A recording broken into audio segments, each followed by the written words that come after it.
안녕하십니까.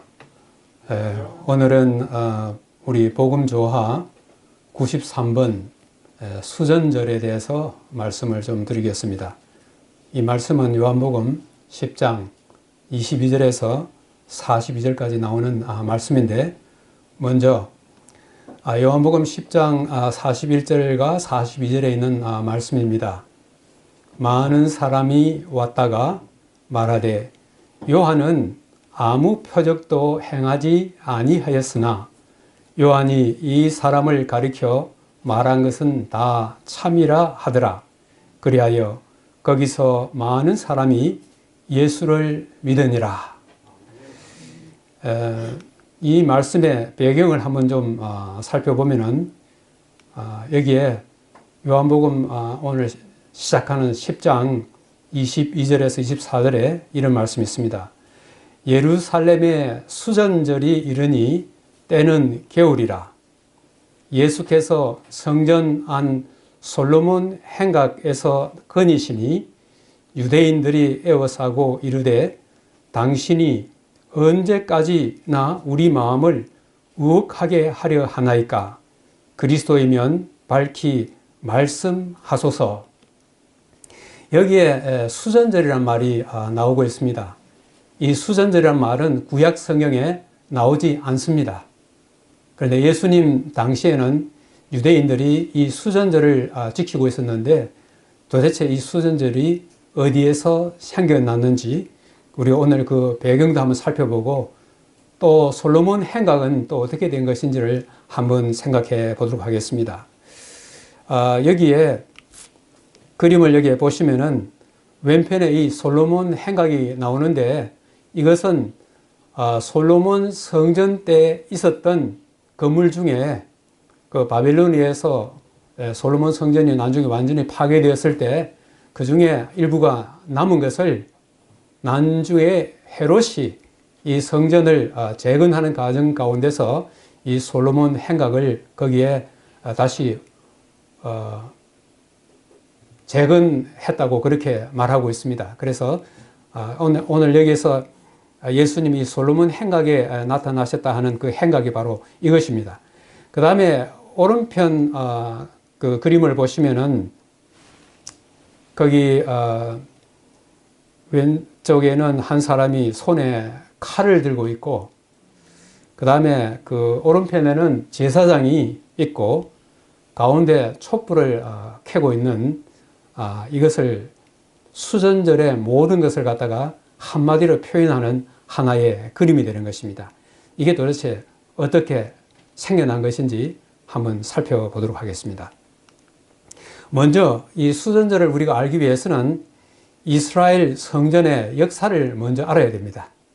이스라엘 성전 역사가 크게 세 가지로 나누어집니다.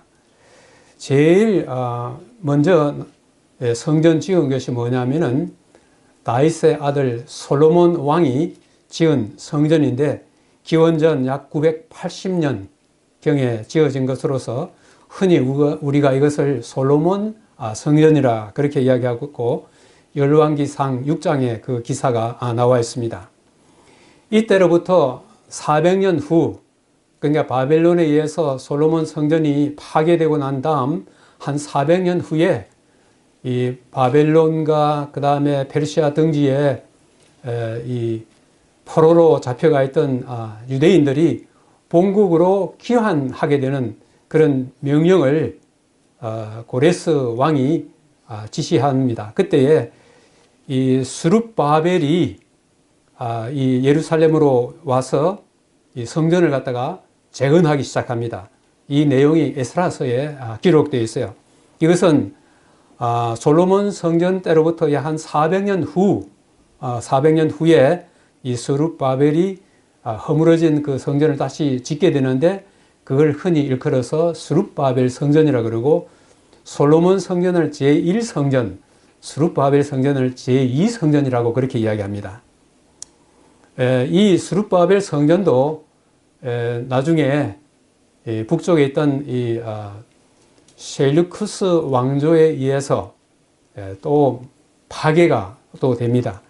이때로부터 또 500년 후에 헤롯 왕이 등장해가지고 여기 나오는 헤롯은 헤롯의 아들 가운데 헤롯 안티파스라고 하는 이 왕입니다.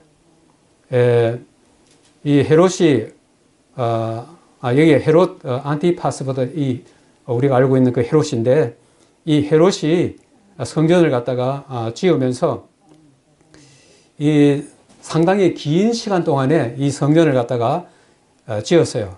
기원 전에 시작해가지고 기원 후 63년까지 이렇게 짓게 되었습니다. 이것을 흔히 제3성전이라고 그렇게 이야기하고 있어요. 이제 학자들 간에는 제2성전이었던 스룹바벨 성전을 확장하고 증축한 것이 헤롯 성전이기 때문에 이 두 개를 합해가지고 제2성전이라고도 합니다. 그러니까 솔로몬 성전을 제1성전, 그 다음에 스룹바벨 성전과 헤롯 성전을 합한 것을 제2성전이라 하고 좀 더 구체적으로 나오면 제1, 제2, 제3성전으로 이렇게 되는 것입니다. 이 성전이 그대로 계속 서 있었으면 좋은데 성전이 파괴되었어요.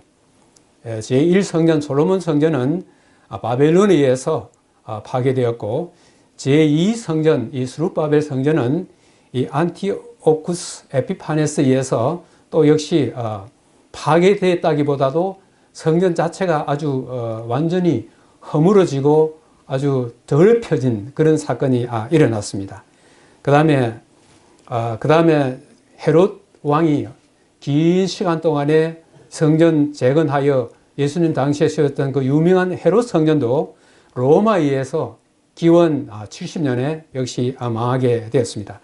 그렇다면 오늘 여기에서 이 수전절이라 하는 것은 이 세 가지 가운데서 어느 시점에서 생겨났는가 하면은 제2성전, 스룹바벨 성전이 지어져 가지고 그 다음에 시간이 지나오는 그 기간 동안에 이 어떤 사건이 있어 가지고 이 수전절이라고 하는 것이 생겨나게 된 것입니다. 그래서 이 수전절의 역사를 한번 살펴보면은 반드시 우리가 알아야 될 게 하나 있는데 그것은 뭐냐면은 신구약 중간기라고 하는 것이 나와 있어요. 다시 말하면 구약의 끝인 말라기에서 신약의 첫 책인 이 마태복음까지 400년이라 하는 그 기간이 있는데 이 기간을 일컬어서 신약과 구약 사이에 있는 기간이라 그래서 신구약 중간기라 그렇게 이야기합니다. 이 말라기 선지자를 마지막으로 해가지고 침례 요한이 등장하기까지 이 400년 기간 동안에 하나님께서는 아무 선지자도 내보내지 아니하셨어요. 하나님께서 아무 말씀도 하지 아니하셨습니다. 그래서 이 기간을 침묵의 시기라고 그렇게 이야기하고 있습니다. 그런데 이 신구약 중간기인 이 400년 동안에 하나님으로부터 선지자도 등장하지 아니하고 아무 말씀도 나오지 않으니까 불안한 거예요. 그래서 이 불안한 것을 떨쳐내기 위해서 사람들이 성경에 나오는 인물들을 갖다가 빌려가지고 자기들이 어떤 책을 갖다 만들어가지고 막 유포를 시켰어요. 그러니까 이런 것들을 갖다가 뭐라고 하느냐 하면은 이 외경서 그리고 또 위경서라고 그렇게 이야기하고 있어요. 그 가운데 어떤 거는 모세 승천기, 성경에는 모세 승천기라는 말이 없어요. 그 다음에 신약에 오면은 예수님의 제자 가운데 도마가 무슨 복음서를 썼다는 게 없습니다. 그런데 도마, 복음서 이런 식으로 해가지고 만들어낸 것입니다. 그래서 오늘 이 수전절과 관련되는 이 사건은 어디에 기록되어 있냐면은 외경서 가운데 마카비 전후서라고 하는 책이 있는데 거기에 이 수전절에 대한 기록이 나와 있어요. 그래서 이 수전절은 신구약 중간기인 이 400년 기간 동안에 일어난 한 사건인데 그렇기 때문에 구약 성경에는 이것이 없고 신약 성경에 이 수전절이라는 말이 그래서 나오게 된 것입니다. 그래서 여기에 있는 것을 다시 한번 살펴보면은 이 말라기와 마태 이 사이에 400년 이 기간을 갖다가 신구약 중간기 또는 침묵의 시기라고 그렇게 말하고 있습니다. 여기서 우리가 아까 말한 이 외경선이 위경선이라는 말이 나오기 때문에 여기에 대해서 좀 잠깐 말씀을 드리겠어요. 지금 세 종류의 성경이 있어요. 성경이란 말은 우리가 생각하는 그런 성경하고 좀 다른데 하나는 우리가 지금 쓰고 있는 이 성경입니다. 이 성경이 책 하나이지만은 66권으로 되어 있어요. 이것을 우리가 정경이라 그래요. 하나님께서 성령의 감동으로 기록하게 한 이 책을 갖다가 정경이라 그러고, 이 정경 속에 여러 가지 어떤 그 성경과 일치하지 않는 그런 이유들 때문에 정경 속에 포함되지 못한 책을 갖다가 외경서라 그래요. 성경 밖의 책이라 그래요. 외경서라 그러고, 그것보다 훨씬 더 못한, 도무지 그 내용을 믿을 수 없는 그런 가짜 이런 저작물을 갖다가 위경, 거짓 가짜 책이다 그래서 이렇게 나와 있는 것입니다.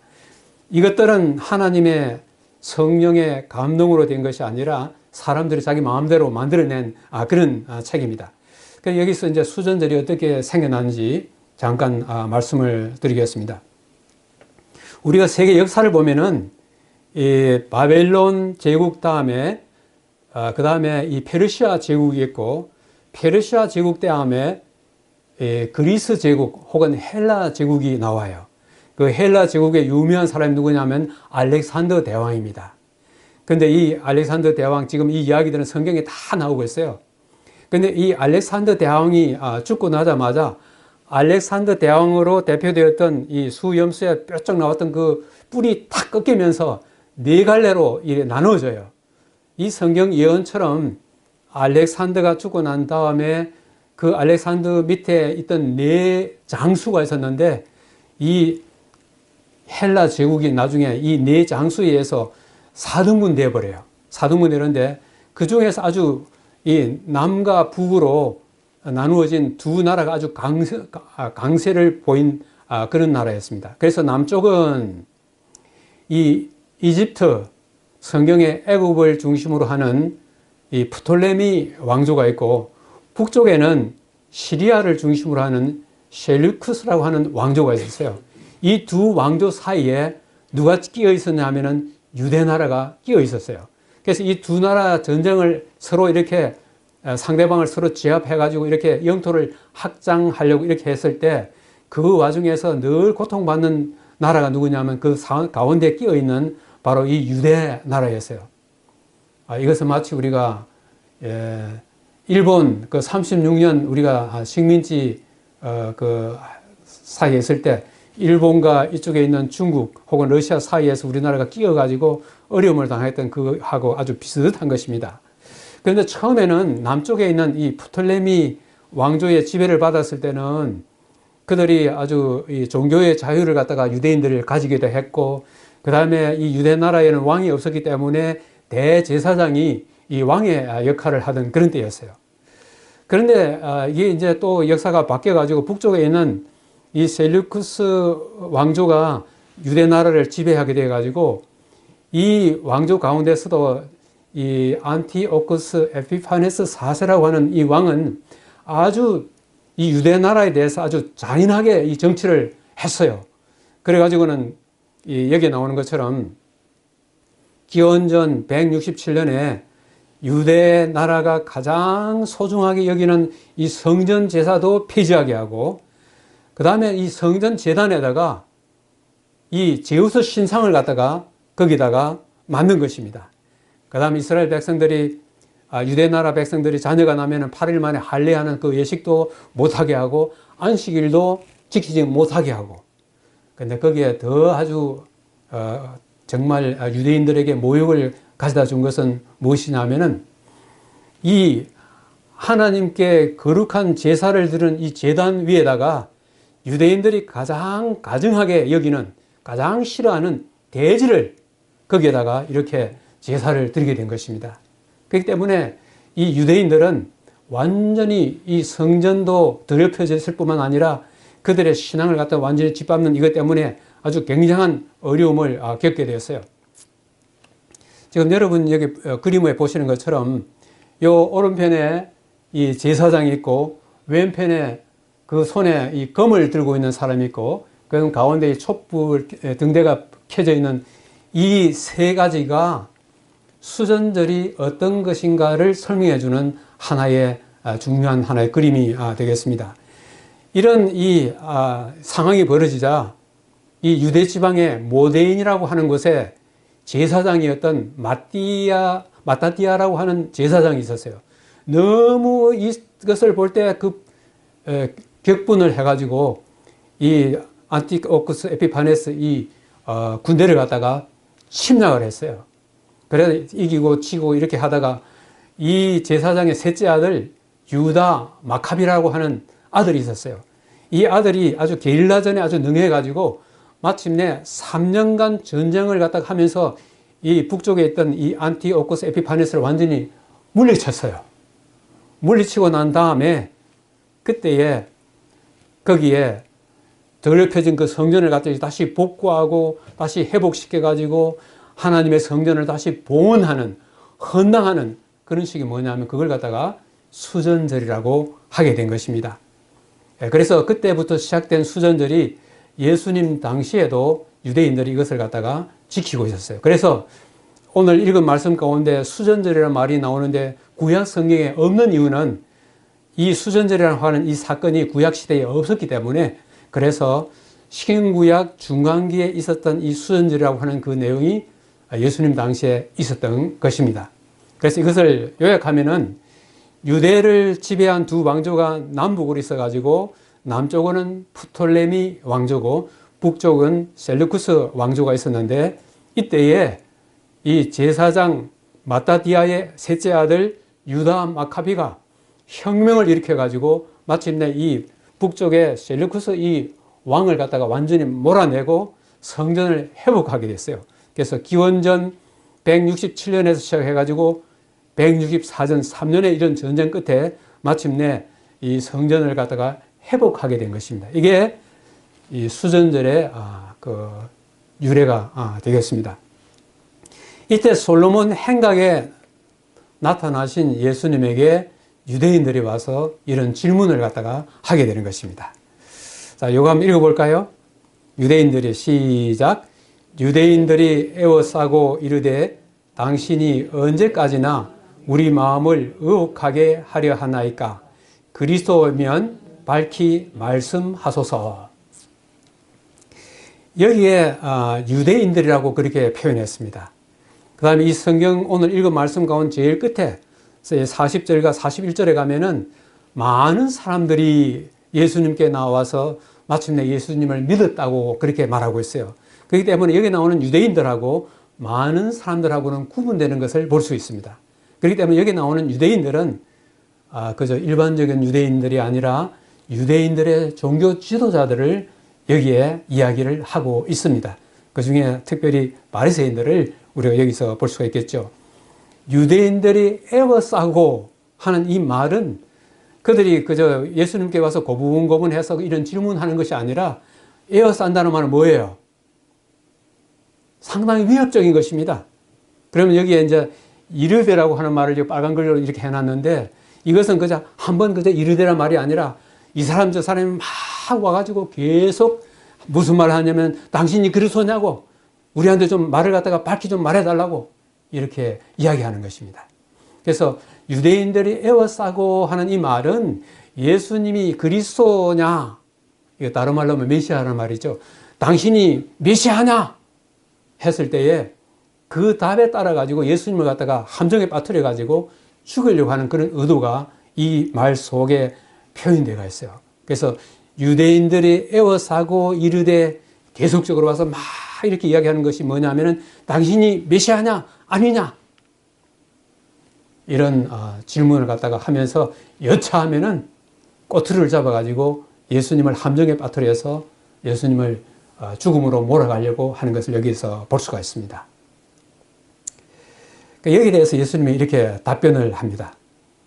여기에 뭐라고 답변을 하시는가? 내가 너희에게 말하였으되 너희가 믿지 아니하는도다. 내가 내 아버지의 이름으로 행하는 일들이 나를 증거하는 것이거늘 너희가 내 양이 아니므로 믿지 아니하는도다. 내 양은 내 음성을 들으며 나는 그들을 알며 그들은 나를 따르니라. 여기에서 내가와 너희가가 강조되어 있어요. 내가 이렇게 하는데 너희는 이렇게 한다. 나와 너희가 서로 이렇게 강조되면서 대조되고 있는 것입니다. 여기에 예수님께서 특별히 말씀하는 가운데서 내가 너희에게 말하였을 때 너희가 믿지 아니하는도다. 여기 우리가 일반적으로 생각하면 믿지 아니하는도다 그렇게 그저 평범하게 생각할 수 있지만은 여기에 믿지 아니하는도다 하는 이 말은 현재형으로 되어 있어요. 이 과거가 있고 현재가 있고 미래가 있는데 여기 말하는 것은 현재형으로 되어 있어요. 이게 무슨 의미를 말하느냐 하면은 너희가 나를 믿지 아니하는 것이 과거에도 그랬고 지금도 그렇고 앞으로도 나를 믿지 아니할 거라고 하는 이런 의미가 여기에 포함되어 있는 것입니다. 그래서 이 유대인들이 예수님께서 무슨 말씀을 하실지라도 도무지 믿으려고 하지 않는 아주 그들의 강력한 불신앙이 그들 속에 있는 것을 여기에 말씀하고 있습니다. 내가 내 아버지의 이름으로 행하는 일들이 나를 증거하는 것이라. 다시 말하면 예수님께서 행하시는 그 수많은 이적들, 떡 5덩어리로 5,000명을 먹이고 하는, 그 다음에 죽은 사람을 살리시는 이런 예수님의 그 수많은 이적들을 행하는 이것들이 예수님이 메시아라고 하는 것을 갖다가 증거하는 것임에도 불구하고 너희들은 과거에서부터 현재에서 그리고 미래까지 아예 안 믿으려고 작정하고 있다고 하는 것을 너희가 믿지 아니하는도다 하는 이 말씀 속에 포함이 되어 있는 것입니다. 그 다음에 너희가 내 양이 아님으로 믿지 아니한다 그렇게 말씀했어요. 요 구절 앞에 예수님께서 무슨 말씀을 하셨냐면은 나는 선한 목자라 이런 말씀을 하시면서 이 양은, 내 양은 목자의 음성을 듣고 목자를 따른다고 그렇게 말씀하셨습니다. 그때도 이미 예수님은 너희는 내 양이 아니므로 내 음성을 듣지 아니하고 나를 따르지 않는다고 그렇게 말씀했습니다.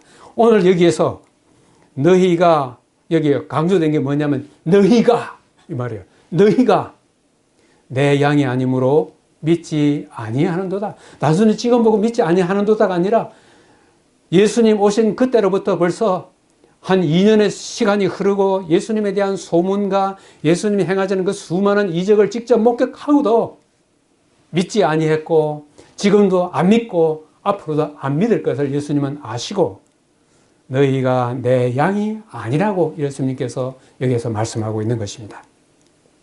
내 양은 내 음성을 들으며 나는 그들을 알며 그들은 나를 따르느니라 이렇게 했어요. 내 양은 나를 따르니라. 여기에 따른다는 하는 말도 뭐로 되어 있냐면 현재형이에요. 이것은 뭐냐면은 과거에도 나를 따랐고 현재도 나를 따르고 있고 앞으로도 나를 따를 것이라고 하는 이 의미가 이 속에 포함되어 있어요. 이걸 반대로 말하면 너희들은 내 양이 아니기 때문에 과거에도 나를 따르지 아니했고 현재도 나를 따르지 않고 있고 앞으로도 나를 따르지 않을 것이라고 하는 말씀을 예수님께서 여기에서 말씀하고 있는 거예요. 우리가 만약에 그런 말을 한다면은 앞으로 안 따를 것을 우리가 어떻게 예측할 수 있습니까? 그러나 예수님은 하나님으로서 이 땅에 오신 분이시기 때문에 그들의 속마음을 다 꿰뚫고 계시는 거예요. 그가 어떻게 할 것인지를 다 알고 계시는 것입니다. 여기에 요한복음 끝나가는 그 구절에 요한복음 21장 그 끝에 가가지고 어떤 말씀이 있었냐면은 이런 말씀이 있어요. 요거 한번 읽어볼까요? 시작. 예수께서 행하신 일이 이 외에도 많으니 만일 낱낱이 기록된다면 이 세상이라도 이 기록된 책을 두기에 부족할 줄 아노라. 여기 지금 요한복음을 우리가 공부하고 있는데 요한복음에 나오는 내용인데 요한복음에 예수님께서 행하시는 이적들이 좀 있어요. 근데 그것은 좀 그 중에 예수님이 행하신 이적 가운데 일부를 뽑은 것입니다. 근데 예수님의 행하신 이적을 다 포함시킨다면은 뭐라 그랬어요? 이 세상이 도서관이라 할지라도 예수님이 행하신 그 이적들 기록된 걸 다 두기에 부족하다 하는 것입니다. 그만큼 예수님이 이적을 많이 행했다고 하는 것입니다. 그럼에도 누구는 믿지 않아요? 유대인들, 특별히 종교 지도자들은 예수님을 믿지 않기로 아주 결심한 것입니다.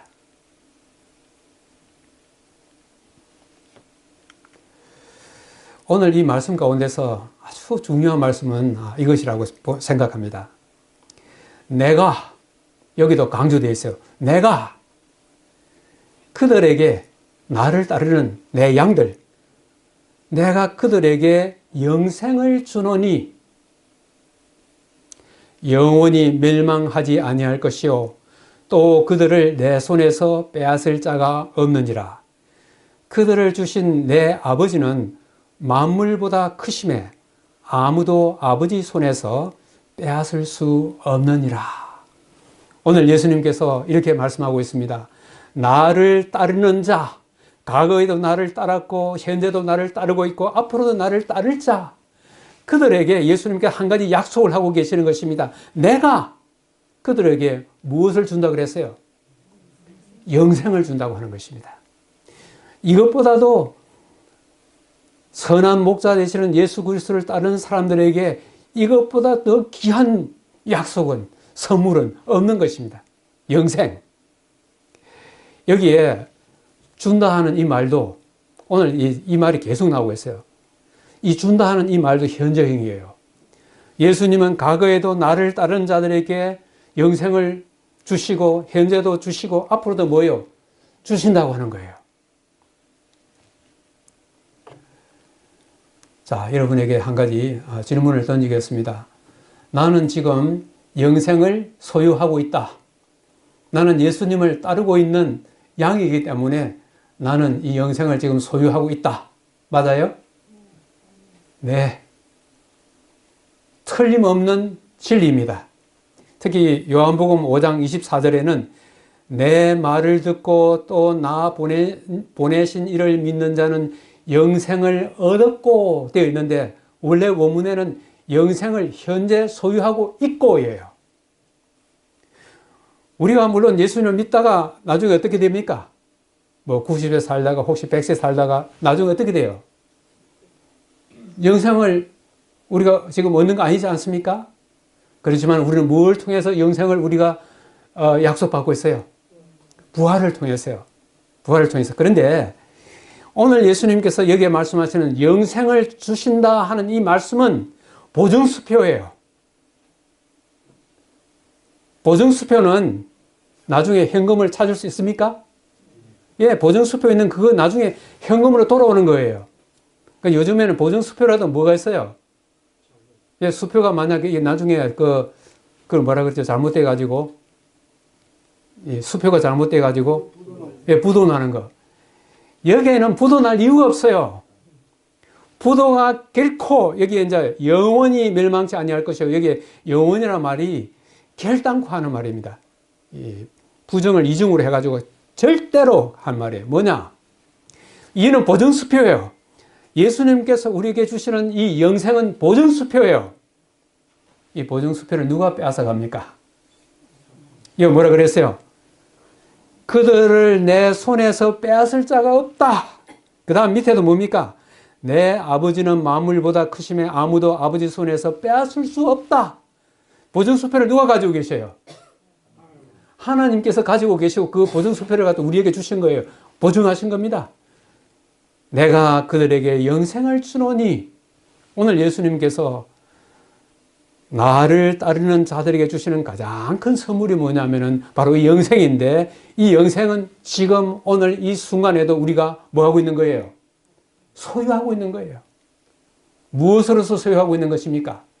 보증수표로. 아무라도 빼앗아 갈 수 없는 보증수표로 그 영생을 현재 내가 소유하고 있는 것입니다. 그러므로 예수님을 믿고 따르는 우리는 얼마나 복 있는 사람인지를 그래서 이 말씀을 하고 계시는 것입니다. 자, 그런데 오늘 이 말씀에 있어서 하이라이트가 뭐냐면은 여기에 예수님께서 이 말씀을 했어요. 도무지 예수를 믿지 아니하고 불신하는 이 유대인들에게 예수님께서 마지막 하이라이트로서 그들에게 던지는 그 말씀 이것입니다. 나와 아버지는 하나라. 나와 아버지는 하나라. 이 말씀은 다른 말로 하면 무엇입니까? 예수님께서 마침내 여러 가지 이런 말씀뿐만 아니라 수많은 이적들을 통하여 나는 하늘에서 온 하나님의 아들이라는 말을 수없이 이야기했는데 오늘 예수님께서 뭐라고 했냐면 나와 아버지는 하나라고 이야기한 것입니다. 이 말은 다른 말로 하면 뭐겠죠? 나는 하나님이다 하는 말과 같아요. 나는 하나님이다 하는, 당신이 메시아입니까? 아까 유대인들이 그랬죠. 당신이 메시아입니까? 우리에게 좀 말 좀 해보세요 했을 때 거기에 대한 질문에 대하여 예수님께서 나와 아버지는 하나라고 그렇게 한 것입니다. 그랬더니 유대인들이 뭐라 그랬어요? 이 그림에 보이는 것처럼 유대인들이 돌을 들어서 예수님을 치려고 그랬어요. 내가 아버지로 말미암아 여러 가지 선한 일로 너희에게 보였거늘 그 중에 어떤 일로 나를 돌로 치려 하느냐? 왜 나를 돌로 치려 하느냐? 그때 유대인들이 이렇게 말했습니다. 선한 일로 말미암아 너를 돌로 치려는 것이 아니라 신성 모독으로 인함이니 네가 사람에 대하여 자칭 하나님이라 함이라. 유대인들은 아직까지도 예수님을 갖다가 거의 한 2년이 넘는 긴 시간 동안에 예수님을 보았고 예수님의 말씀을 들었고 예수님이 행하시는 그 많은 이적들을 보았음에도 그들은 예수님을 무엇으로 인정 못하는 것입니까? 하나님의 아들로 인정 못하고 그들이 인정하는 것 하나가 있어요. 그게 뭐죠? 나사렛 예수라고 하는 것. 저 북쪽 갈릴리에 아주 이름도 없는 나사렛에서 나온 그 목수의 아들 예수라고 하는 것, 그것만 인정하지 예수님이 이 많은 이적들을 행하시고 많은 말씀을 하셔도 그들은 믿지 아니했던 것입니다. 그래서 그들이 하는 말이 네가 사람이 돼가지고 자기를 일컬어서 하나님이라 하는 이것 때문에 우리가 너를 갖다 돌로 쳐 죽이려 한다 그런 것입니다. 거기에 대해서 예수님께서 뭐라고 하십니까? 한번 읽어볼까요? 시작. 만일 내가 내 아버지의 일을 행하지 아니하거든 나를 믿지 말려니와 내가 행하거든 나를 믿지 아니할지라도 그 일은 믿으라. 그러면 너희가 아버지께서 내 안에 계시고 내가 아버지 안에 있음을 깨달아 알리라. 참 예수님께서 정말 답답하셨을 것 같아요. 왜 이런 말씀을 하실 필요가 있습니까? 항상 예수님은 아버지를 앞세워요. 아버지께서 행하신 그 일을 믿어라. 나는 안 믿어도 아버지께서 행하신 그 일을 믿어라. 왜 이런 말씀을 하실 수밖에 없었습니까? 유대인들이 예수님을 안 믿지만 누구는 믿고 있었어요? 하나님은 믿고 있었어요. 여호와 하나님에 대해서 그들이 유일신 하나님으로 믿는다고 늘 자랑하였으니까 그렇기 때문에 예수님께서 말씀하실 때 늘 여호와 하나님의 행하시는 그 일을 갖다가 이렇게 먼저 자꾸 이야기하면 있습니다. 이야기하면서 끝에 가서는 나는 못 믿어도 내가 하는 그 일을 믿어라. 그리하면은 너희들이 뭘 할 거라 그랬어요? 아버지께서 내 안에 계시고 내가 아버지 안에 있음을 깨달아 알리라. 이 말은 앞에 하는 이야기하고 뭐하고 같아요? 아버지와 나는 하나라 하는 그 말과 아버지가 내 안에 내가 아버지 안에 계신다는 그 말하고 똑같은 말인 것입니다. 결국 오늘 예수님께서 여기에서 지금 여기에 이제 이 물고기 가져와서 5,000명 먹이는 그 이적이 있지 않습니까? 이 수많은 이적들을 예수님께서 행하셨음에도 불구하고 유대인들에게는 이적 자체에 떡을 먹고 배부른 것에는 그들이 관심을 가졌지만은 그 떡을 주신 메시아에 대해서는 그들의 관심이 멀어졌던 것이에요. 왜 그래요? 지금 이 수전제는 뭐냐면은 제사장의 아들인 마카비가 북쪽에서 온 안티오코스 에피파네스가 성전을 더럽혔을 때 그들을 갖다가 몰아낸 위대한 일을 한 것이에요. 당신도 만약 메시아면은 우리를 이렇게 와서 우리에게 자유도 빼앗고 이런 예배도 이 참 마음대로 드릴 수 없는 이런 일을 한 이 로마 나라를 당신 좀 물리쳐라고. 그러면 우리가 믿겠다고. 그래서 유대인들이 자기들이 고대하고 기대했던 그 메시아가 됐으면은 온 나라가 예수님을 막 왕으로 모셨을 겁니다. 근데 예수님이 하신 것은 내 나라는 이 세상 나라가 아니라고 이 유대인들이 기대하는 거하고 자꾸 다른 말을 하니까 유대인들이 그 기적을 보면은 참 왕으로 모시고 싶은데 하시는 말씀 보면은 자기들하고 이게 안 맞는 것입니다. 그러니까 자기 결국은 그것 때문에 예수님을 갖다가 배척하게 된 거예요. 유대인들이 다시 돌을 들어 취하거늘 그들이 다시 예수를 잡고자 하였으나 그 손에서 벗어나 가시니라. 만약에 어떤 그 죄수가 이제는 돌에 맞아서 죽을 그런 죄를 지었으면은 동네 사람들이 와서 돌을 들고 그 죄수를 갖다가 이 처형시킬 때 실패한 적이 있는가? 있어요. 이 구약시대부터 신약시대에 이르기까지 돌을 쳐서 죽일 사람이 있을 때는 반드시 돌을 쳐서 죽였습니다. 유대인들이 돌을 들었을 때는 그 앞에 있는 사람 죽일 수가 없는가? 죽일 수 있는 힘이 넉넉히 있었어요. 그런데 한 가지 딱 예외가 있었어요. 예외가. 그 뭐였어요? 이 가늠하다 현장에 붙잡힌 여인이 왔을 때 다 돌로 들고 그 여인을 치라 그랬던 그 여인은 죽은 것입니다. 그런데 왜 못 죽였어요? 너희 중에서 죄 없는 사람이 먼저 돌로 쳐라. 그러니까 예수님이 손가락으로 글을 쓰시니까 와서 딱 보니까 자기의 과거에 지은 죄들이 쫙 거기 다 기록되어 있거든요. 아무도 돌 못 던지고 다 떠나갔어요. 그런데 예수님은 왜 그 돌을 들고 그들이 예수님을 치려고 그랬잖아요. 근데 그들이 왜 예수님을 돌로 못 쳤을까요? 넉넉히 예수님을 돌로 칠 수 있었어요. 왜 못 쳤을까요? 자, 여기 이런 말씀이 있어요. 이는 마태복음 26장 53절에 있는 말씀인데, 자, 한번 읽어볼까요? 너는 내가 내 아버지께 구하여 지금 12군단 더 되는 천사를 보내시게 할 수 없는 줄 아느냐? 이 한 군단이라는 말은 원래는 레기온이라고 하는 말인데 한 레기온은 6,700명이 로마 군대에 있어서 6,700명으로 구성되어 있는 것이 한 레기온이에요. 그게 몇 개요? 12레기온. 그보다 더 되는 천사를 내가 아버지께 말만 하면은 천사가 내려와서 나를 갖다가 도울 수 있는 것을 모르느냐? 왜 유대인들이 돌을 들었지만 예수님을 왜 못 쳤어요? 눈에 보이지 않는 천사가 그들이 돌을 갖다가 칠 수 없게 딱 막고 있는 것이에요. 오늘 이 말씀을 이제 통해 가지고 다시 처음 말씀으로 돌아갑니다.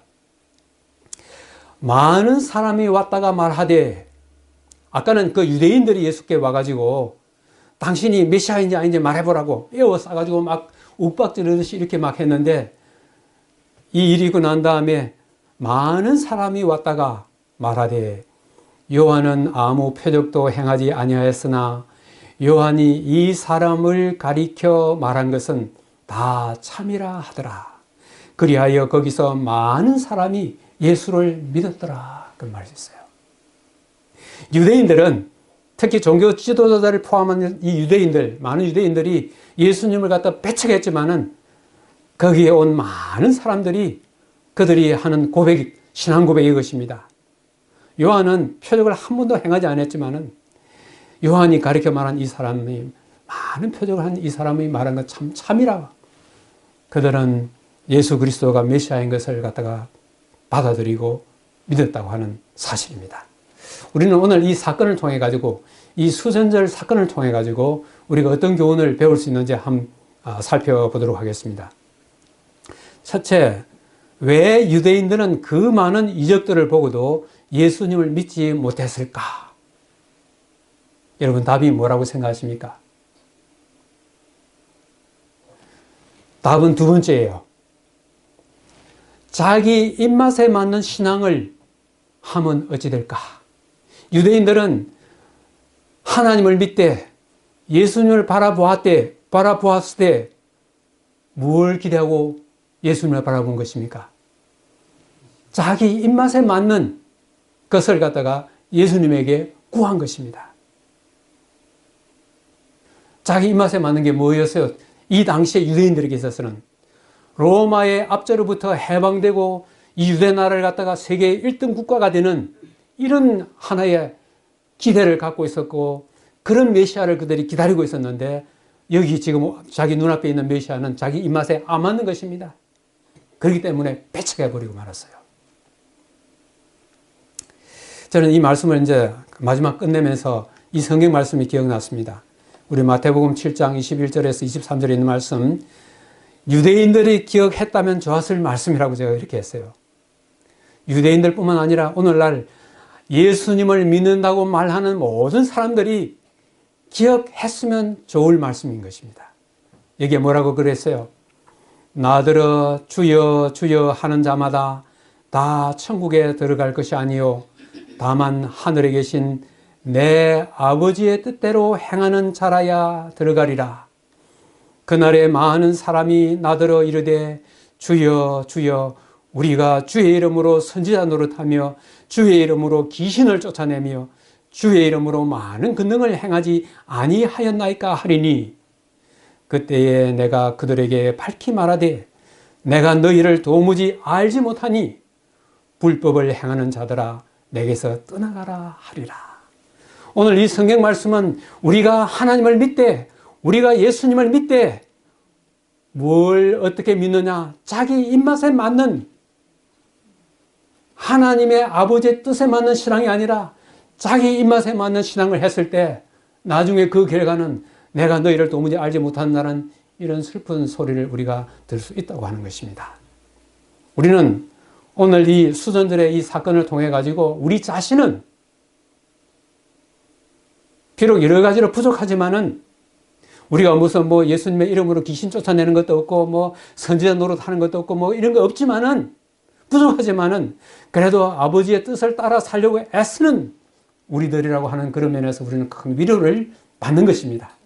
예, 부족할지라도 부족한 우리를 주님께서 받아주시고, 내가 오늘 예수님께서 하신 말씀, 내가 그들에게 무엇을 주노니라 그랬어요? 영생을 주노니 이 보증수표를 결단코 빼앗을 자가 없다고 하는 것입니다. 하나님의 손에 들린, 예수님의 손에 들린 아무로도 빼앗을 수 없는 이 보증수표를, 영생을 우리에게 허락하신 주님께 감사하는 이날 한 주간이 되시기를 간절히 바라면서 오늘 말씀을 마치겠습니다.